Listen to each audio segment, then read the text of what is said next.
Presidente Cyril Ramaphosa o re mmušo o tsene fase bošego le mosegare go lokisa metheokgoparara ye e sentswego ke meetsefula ka profenseng ya KwaZulu-Natal.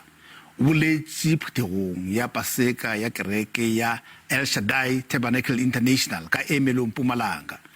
O ipileditse go dikereke go rapelela batswasehlabelo ba mafula ao a šarakantšego maphelo a batho.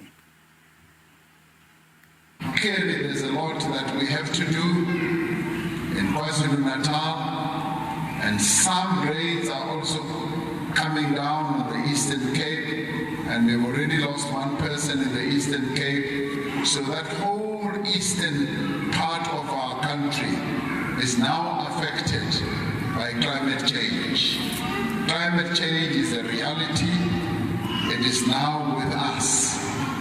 And we've been seeing it happening as in awareness Mozambique, Zimbabwe,